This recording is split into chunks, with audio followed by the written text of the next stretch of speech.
So Candace Owens is simply once again exposing TPUSA over shocking move as she reveals why they really did this to a small creator. So Candace Owens dives deep into, what she just dove into legal threats as well as, the things they're doing with Erica Kirk. So Candace Owens here is absolutely really doing this because of the fact that, Candace Owens, as you all know, she's basically questioning everything that's happening. And every step of the way, Candace Owens highlights the bizarre contradictions and, critical statements on official statements that just don't seem to add up for the public. So here we have Candace Owens exposing TPUSA as well as Erica Kirk. Let's get right into it.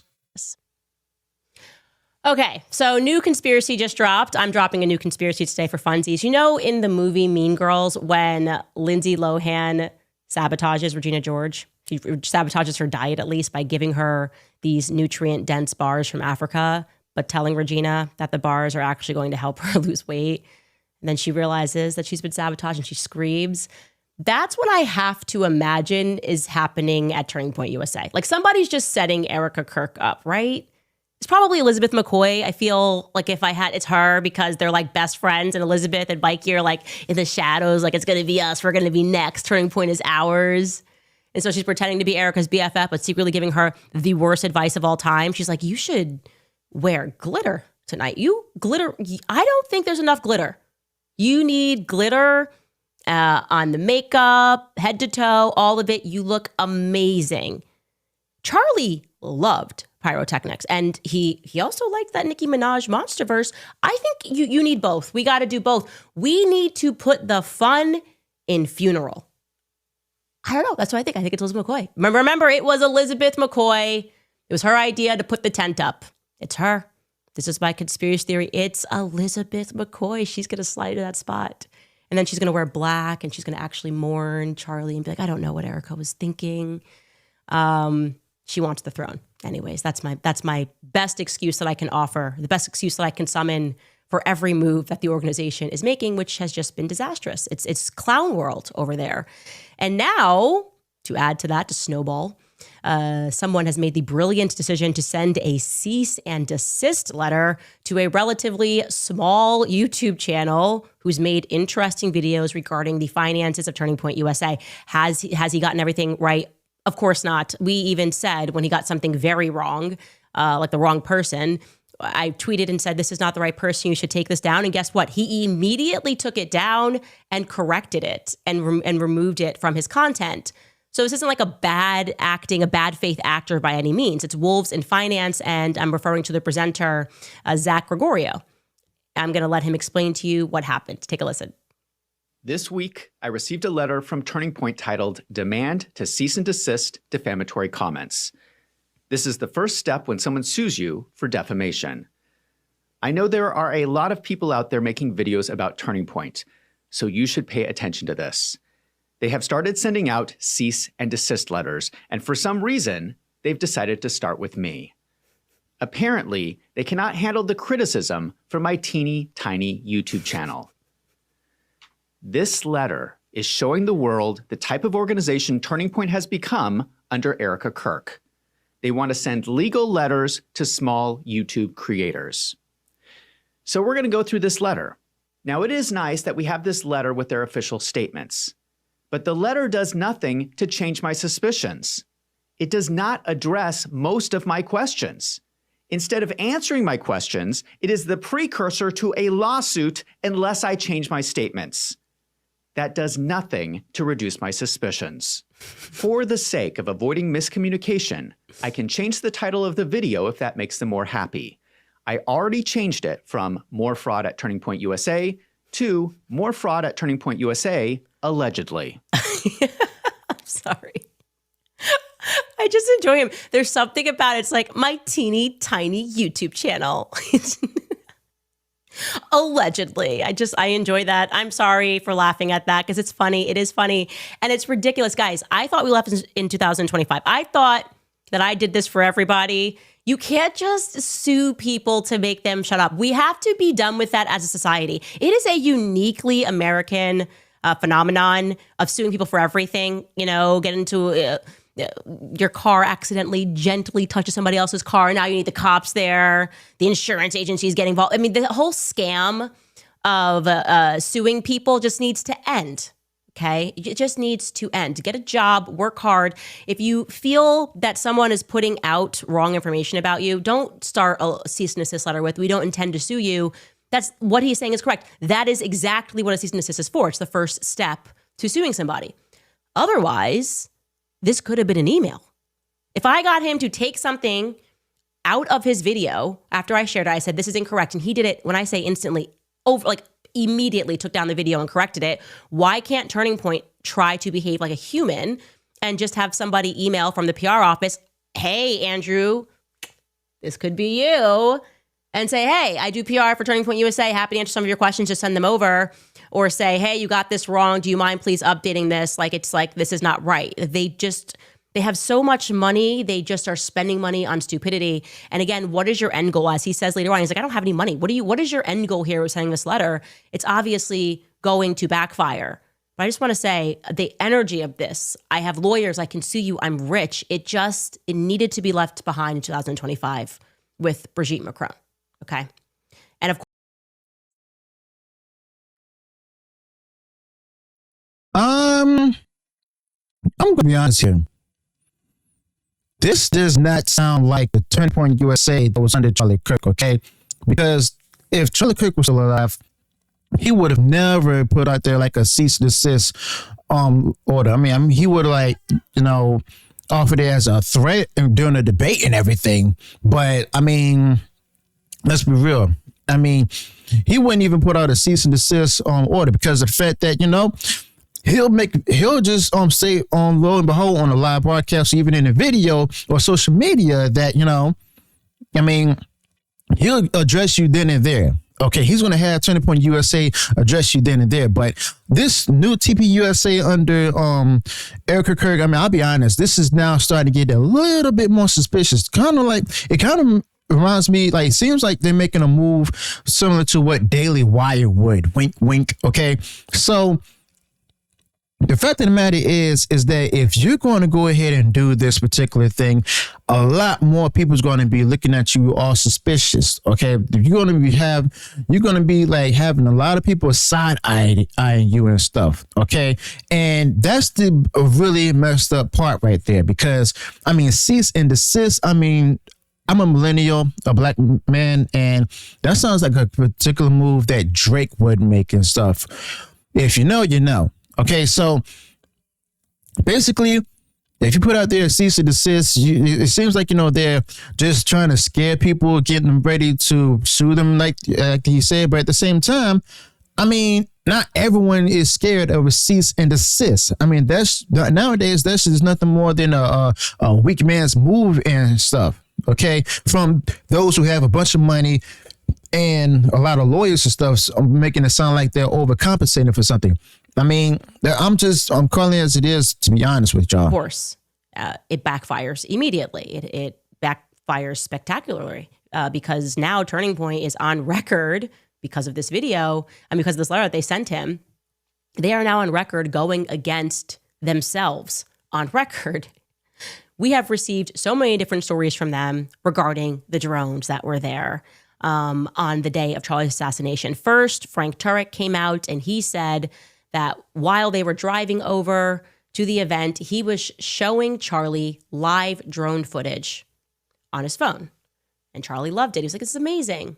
Then Brian Harpole, apparently unaware that Frank Turek had already told the truth, he moved to tell Sean Ryan that actually there were no drones because the university denied their request to fly them. And people were like, "Hey, wait a minute, that's ridiculous. You guys are saying two different statements. Why does it look like you're lying all the time?" So, of course, Andrew Colvett came out, swooped in with his always perfecting PR, and he said this regarding the mix-up. Take a listen. Early on, Frank Turek talked about that on the way there that, he actually was looking at Charlie's phone and he saw drone footage from the event. Now, I had talked to with that in mind, number one, I went to UVU and I actually put the drone up. We were going to do the survey. Immediately, law enforcement came up and said, "Hey, look, we need you to take down that drone." Now, my drone pilot had already made all the necessary steps with the FFA to make sure that we could do that. And I explained to the law enforcement officer, "Hey, look, you guys don't control this airspace." But he's like, "Well, we got policies. You have to do this." And we're not going to sit there and argue with them, right? So we ended up grounding the drone. We went and jumped through some hoops. We were trying to get some documents done. Long story short, what we ended up having to do was leave campus. We flew the drone. We were off campus. We flew the drone. We got the survey. So that kind of reinforced other people saying, Brian Harpole specifically saying, like, "Hey, we couldn't get permission to get a drone up in the air." And of course, people took that, what Frank said at the beginning, and said, "Hey, this is clear indication of lying and or a conspiracy." Well, what I found out was the picture that was being pushed around saying, "Hey, this is proof that there was drone footage," it was very clear to me once I saw that picture. It is a wide angle shot of the crowd. And let's throw that up. Floor back.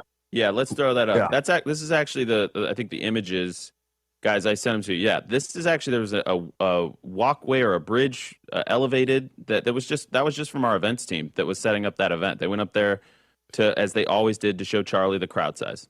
So they took those images. No, yeah, and I completely understand 20 why. seconds, Gary. Frank, yeah, I understand why Frank thought this was a drone. But again, I think it almost shows that the lack of conspiracy, because you guys aren't sitting in there, micromanaging what people say. It's just different people's perspectives, and there isn't some sort of collusion.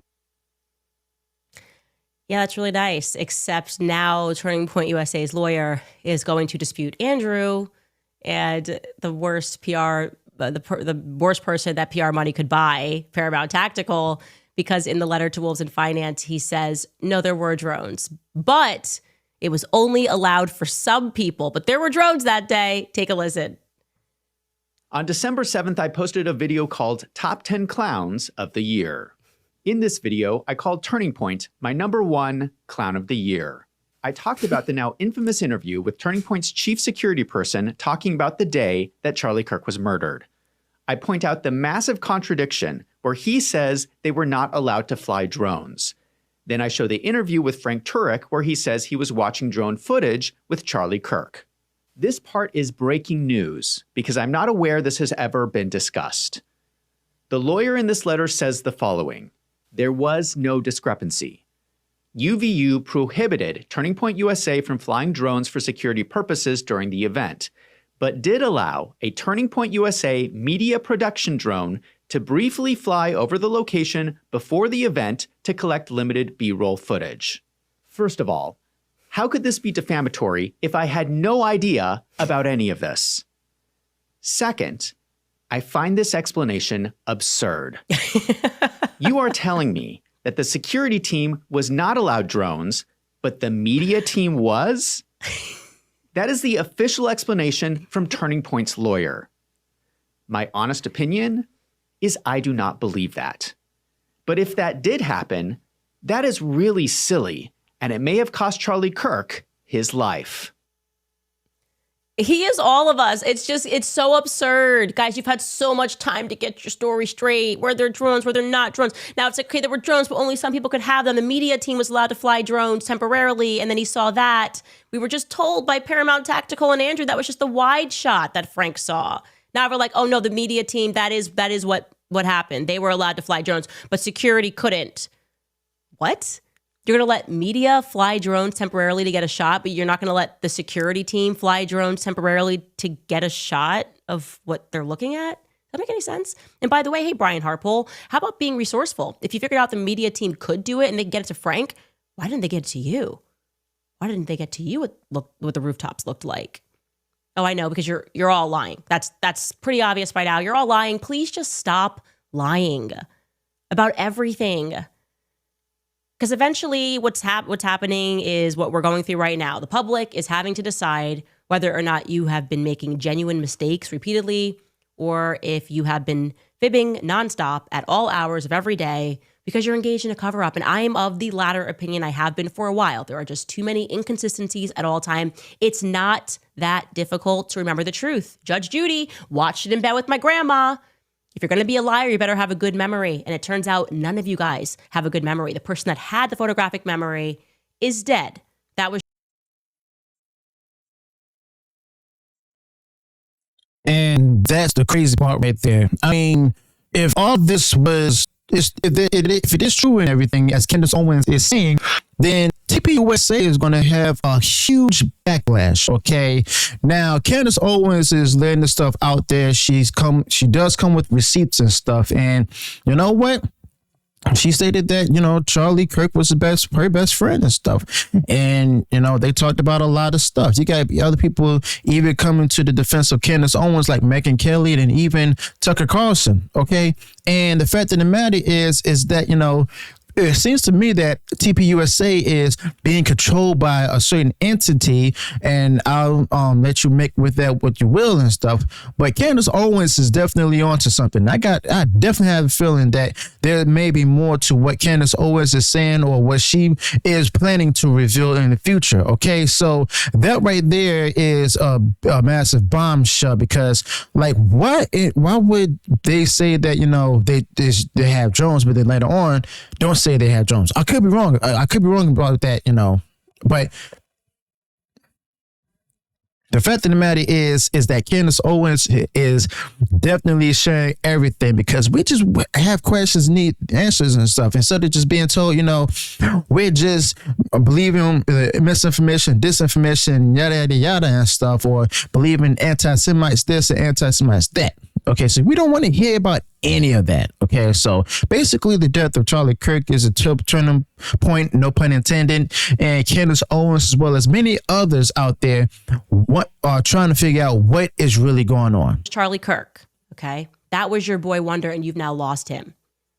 Speaking of inconsistencies, for example, last week I told you that in working on this investigation, the theme of sex trafficking, it's coming up too much. Child sex trafficking in particular.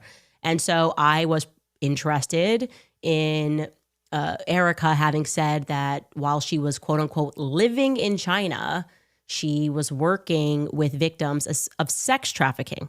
Okay, I want you to remember what she said. Take a listen. I decided to create something called Everyday Heroes Like You, where we're able to, originally, it was focused on bringing funds and awareness to various grassroots organizations that were in specific communities that would be able to have volunteers that are transparent with their funds, that are actually doing what they're saying they're doing, instead of just having 70% of the funds go to admin and only 30% towards the cause. It kind of grew into something more global. I was living in China and doing a lot of work with the victims from sex trafficking, and then began to phase that into working with the Marine Corps and the Army, and then was able to work with a orphanage in Romania to help sustain them during their winter seasons, and giving them more clothing items or tangible items rather than just money. Then I told you guys that having asked this question through an official channel, Turning Point USA, I received a response alleging that Erica never lives there. So that's coming from Erica. She actually never lived there. They said that she simply visited for 2 weeks, like a tourist, just to visit the Great Wall and perhaps see other monuments in history. Then somebody emailed me an interesting video of Charlie Kirk. And apparently he disagrees with that new assessment. This is a video of Charlie debating someone named Ben Carollo. Take a listen. When you go to China, let me just tell you, you'll drive down the street and you will see dead people laying in the middle of the street. You will see people defecating. Go to China then. Go to China. Take a video. Actually, Bring you know these what? Cameras. Go to China. Take a video with these cameras. I dare you right now. Unlike you, my wife lived in China for 6 months, and she'll show you the videos. She'll show you the images. They don't have a regard for human life. They don't value people as the individual. What's going on here? Okay, will the real Erica Kirk please stand up? Okay, because this isn't, you can't say you lived there, but say you didn't live there or there for a trip. And now you've got your husband saying my wife lived there. So he clearly thought you lived there. You thought you lived there. And then somehow now you don't want to live there. And the reason I think is because after doing a little bit of digging, I saw on a real estate profile that you said that it was the charity Everyday Heroes. So that would check out because that's what you were doing with that charity. And that's what you said in the interview that was affiliated, or adjacent work that you were doing for Everyday Heroes in China. I would still like to know more about that. So since our official answer from Turning Point USA is that she was only there visiting, and yet we have her and Charlie on record saying that she was living there, I would like to know specifically what charity in China she was working with. And I'm sure, even though I know people in China don't have access to YouTube, I do know that they're somehow watching my show. If you know more about that, what they were doing, what charity they were working on, I would like to know. More tips at CandaceOwens.com. Okay, so basically, this is getting really messy, but at the same time, I'm not surprised at all. Okay, and Candace Owens and stuff, other people, can accuse her of all these things, being conspiracy theories, spreading lies, this and that. When she's shown evidence that, Erica Kirk said that she lived there, and then TPUSA is saying that she didn't live there, she just visited, and even her husband, Charlie Kirk, said that she lived there. I mean, people are wondering why more people believe Candace Owens more than TPUSA at this point. Okay. And that's really messed up because TPUSA was really, really good and stuff. I'm pretty sure they're still, doing good work right now. But at the same time, it seems like, it's under under control of someone else. And I'm not referring to Erica Kirk. Okay. So Candace Owens, she really has me thinking a little more. As a matter of fact, it seems to me that Candace Owens is like winning a lot more people over, myself included, possibly. But other than that, I mean, Candace Owens is putting out there the different receipts that she got and stuff. And quite possibly, to be honest with y'all, I mean, I got a feeling that TPUSA may be going down in a mess of its own doing. Okay. But it's like, the support for TPUSA, I think one day it may drop if it hasn't done so yet. But at the same time, it still shows that, Candace Owens had a, number one podcast out there. I'm not sure if it's still number one right now and everything, or it could be. But other than that, I mean, Candace Owens, she's coming with receipts and stuff. She doesn't hate Erica Kirk. She doesn't hate TPUSA. It's just, she's questioning a lot of stuff, and she's presenting out there, information and evidence of those questions. So let me know your thoughts about this whole thing with Candace Owens and TPUSA, and I'll see you all in the next one.